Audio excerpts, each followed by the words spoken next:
Hi, everyone. Well, oh, my hair is humongous. I can see me there like, welcome to the Shabbos show. We are so happy that you're here, waiting a moment for people to join us. Some people said, we're looking forward to this. We want to visit with you. And earlier I posted just regular, hi Mindy, on Facebook saying, doing this at 4, and please post your pictures and Shabbos rituals and recipes and what's for dinner later and all of those things. I have to stop and say hi to Julie. Julie, I just talked to your daughter today and was reminding her about like the third date with you, me, and Barry. Anyhow, moving along. Um, Early Shabbat Shalom. How is everyone this week? I think everyone's doing pretty good. It's week 7. Is that right? I Yes, never can keep up with this. it's week 7 for us. It's March 13th was our last day that we were in society. That was the last day I got a haircut, and Oh yeah, it was. That it was like a Friday, what the 11th or the 12th or 13th, huh? yep, Okay. and that was our last. That was the first night on that Friday that we found out that we were not going to services. Yes, that happened through the day. We kind of thought it might be that way, and it was that Shabbos, and that was such a weird Shabbos because, boy, Barry and I don't like anything almost as much as a ritual. Don't mess with our rituals. And then besides that, it's still Shabbat. We're still going to make it Shabbat, but it was like, you couldn't do what you expected that you were going to do. No, in fact, that was the last weekend that we went to our favorite restaurant, which was Angela's over on Lover's Lane Breakfast. for breakfast. And we would go there, and Debbie would practice her Hebrew. I'd read the paper, and we'd catch up during eating French fries. Yep. What's all this stuff? Well, we always share with you guys, the one question you usually ask me, What's going on? what's for dinner? Because, we're living in the time where, you are the chef, you are the housekeeper, you are the manicurist, the hair salon. If my hair is uneven from one side to the other, Barry walloped off about 2 inches in the backyard last weekend. Hairstylist, don't worry about it. You're safe. You're safe. But anyway, we always try to do that dinner that's going to work so that we can not watch Shabbat services, live streaming like it's a movie, but more like we're in it. Just as if, if we were at temple, we would not be sipping our adult beverage and having wine and cheese, right? We would be praying, we would be active. So we had to kind of explore that because this was new for us. So we've been trying these one dish dinners so that stuff is in the oven and we are very engaged and just completely engaged in services and in prayer and in having a relationship with the clergy and with the congregants, whether you're on Facebook and typing, Shabbat Shalom, whatever it is. Anyway, so tonight's menu is the challah, which I always go show. Let's see how it's doing today. Wow. He's working. He's getting pretty giantous. It's happening, but not quite yet. And that's a regular challah. It doesn't have a key on it. No, it doesn't have a key. But I will tell you, this is exciting. I don't usually do them with poppy seeds. So, we're looking for exciting things to do. Woohoo! Poppy seeds tonight. So that's kind of exciting. And a brisket that's been in since, 11 or noon, and probably we won't be eating until about 8 o'clock. So we're having a brisket with carrots on the bottom and our challah, and I already tore the salad with ranch, and there you have it, an easy Shabbat dinner. So I see my friend Stephanie is watching. Hi, Stephanie. So what do you have today? Well, I don't know if you know what the Parsha is today, the Torah portion. You wouldn't believe it, but it's Emor. And Emor talks about a bunch of stuff, bad stuff, good stuff, but it also talks about the sanctity of God and how we have to have a mitzvot, and we're commanded to be good in revering God, which also includes Kedushim Hashem, which is you should do things that are really good that you're taught to do. And there are many stories about doing good and taught to do, but what some of them for us are that we have been so fortunate and blessed that we've received so many good people, good notes. How many notes and letters have you received? And so many kindness and so many great things are going on. Porch drops. In spite of all the toughness in the world. So we're really lucky with that. And a lot of times that children have been doing this as we're on our walks, which of course is a great segue into these children are taught by their parents, most notably their mothers. And I just want to wish you a happy Mother's Day, Debbie. Thank you, sweetie. I appreciate that. You're welcome. We think we're going to have some drive-bys with the kids. We're hoping we have that. Mm-hmm. Well, sometimes we're doing really fun projects when we're having the Shabbos show. We could be making candles, or we could be putting a key in a challah, or special things like that. But I wanted to share, I don't know, I feel a little bit more heavier this week. I feel like when we were initially, and I'm getting a lot of feedback from my students, so I don't feel like I'm coming at this all by myself, but initially, when we were shelter in place, things were in a way easier.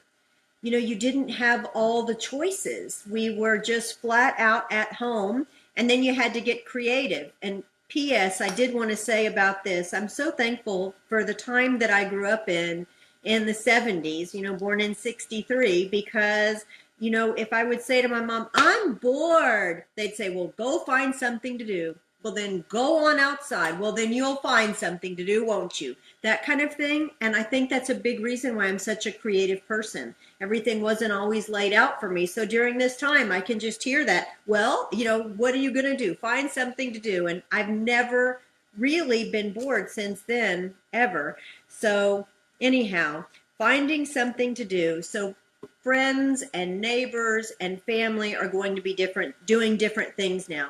Some people are going to get that much needed haircut because it's lawful now.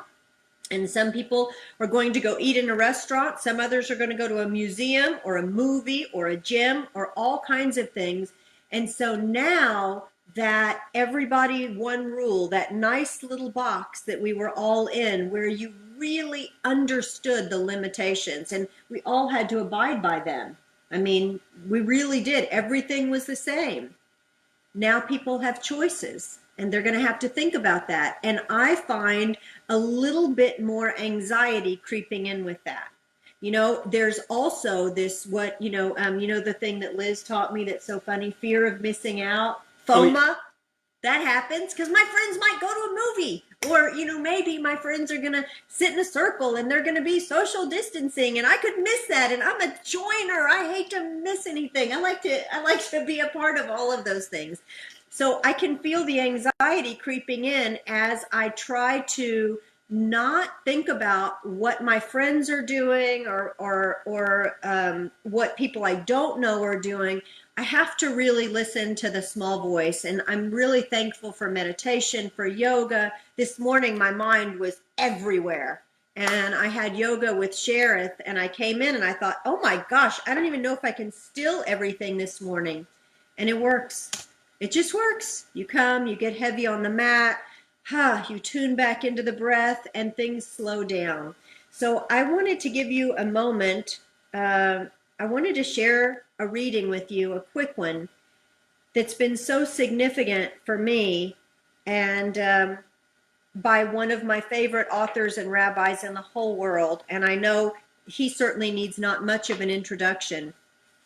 Rabbi Harold Kushner, and you know, he wrote the very famous When Bad Things Happen to Good People. And most of us have needed to read something like that time and again. This book, though, in particular, that I'm going to share with you today is 9 essential things I've learned about life. And that's, again, by Rabbi Harold S. Kushner. And I'm just reading 2 paragraphs. It won't take all that long, but it really hits home with what we're going through here today. And then we'll see if you have some thoughts about it. I'd love you all to write in a little bit. This is his 3rd chapter, I believe. Let's see. God does not send the problem. God sends us the strength to deal with the problem. It is chapter 3. I have come to find God in the quiet heroism of people who find themselves called on to do more than they ever believed they were capable of doing. The widow left alone without the companionship of family or the financial resources she needs, but who somehow manages to live a meaningful life. The parents of an autistic child who labor to raise their child, to love him, to find schools and employment for him and the child himself, cast into a world that plays by rules he cannot always understand.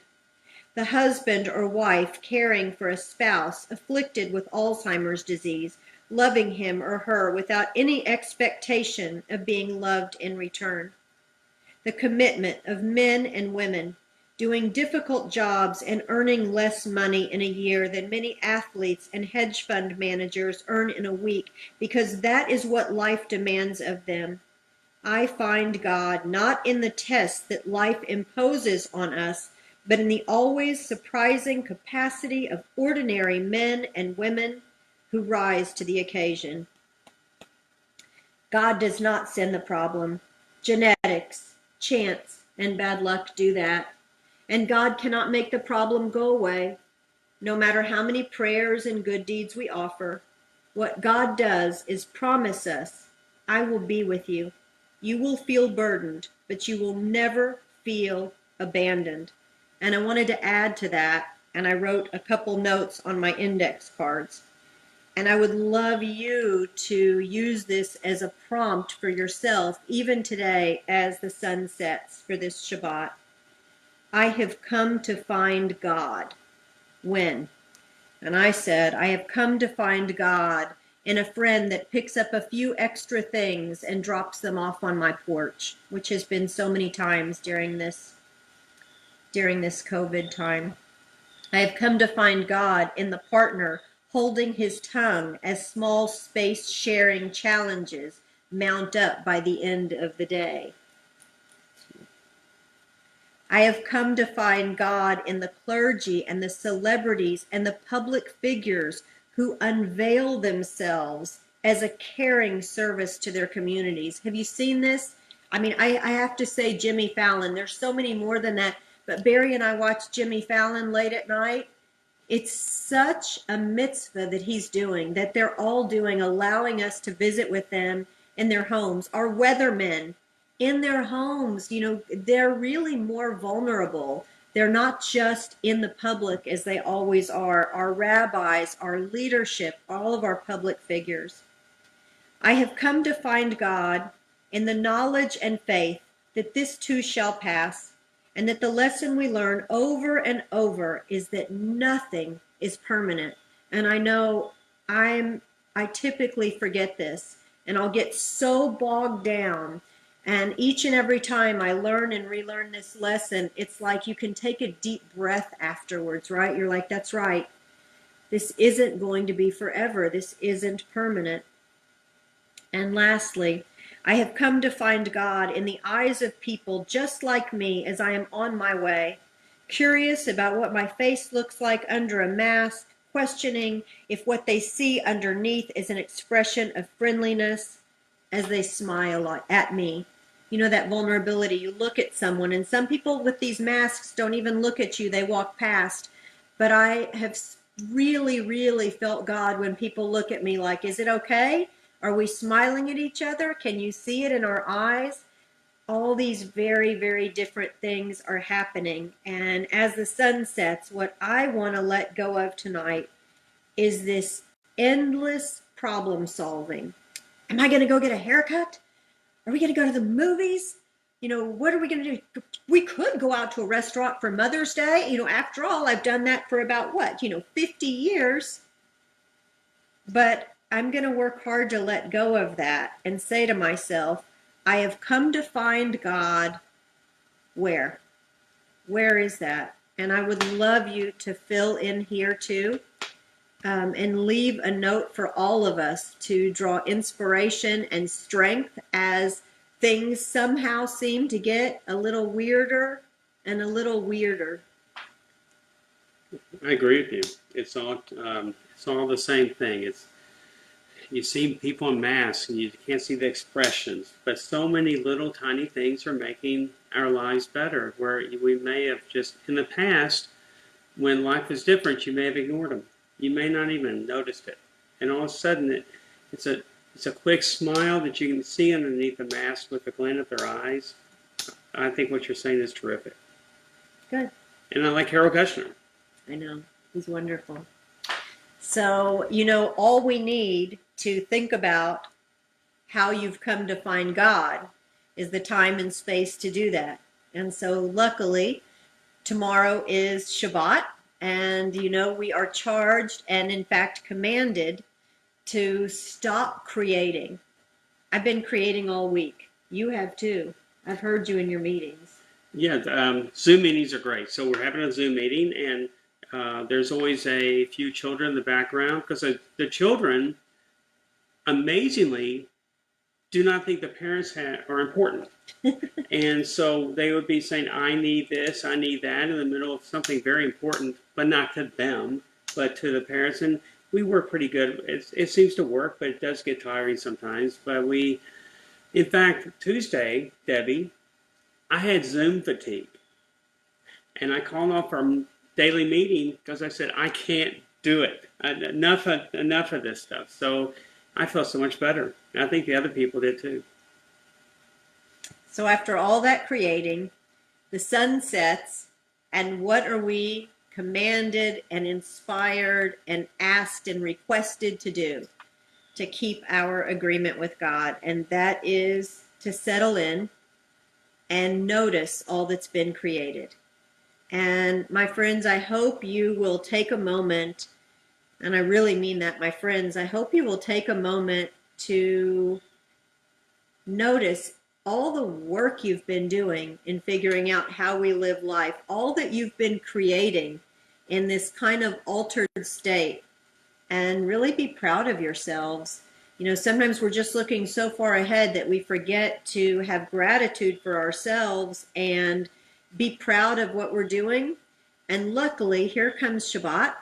And that's part of what we can do with our Shabbat tomorrow is settle in a bit and notice all that we've been creating and perhaps find a bit of gratitude, definitely some rest. Pay attention to what we're eating and how it tastes and how the air feels around us and nature, and be mindful, and all of those good things on their way as soon as the sun sets. Any other thoughts from you, Barry Rothschild? No, but we will probably, before we go get ready for Shabbat services, we hopefully will take little Nala dog for a walk, and I think she's been asking to go because she thinks that she is justified, and it is our responsibility to take her out for a long walk.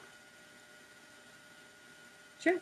She gets her nice long walk right before Shabbos. Oh, she's one of the only, maybe there's a lot of dogs watching streaming services, but she'll be watching this evening. So Yeah, next week we'll do a little dog commercial. Well, a little heavier than usual, but we want to wish you a very, very, very Shabbat Shalom. Shabbat Shalom, everybody. Thank you so much, Debbie. And once again, happy Mother's Day to you. Thank you. And happy Mother's Day to all the little mothers out there. Happy Mother's Day, everyone. Shabbat Shalom. Much love. Enjoy.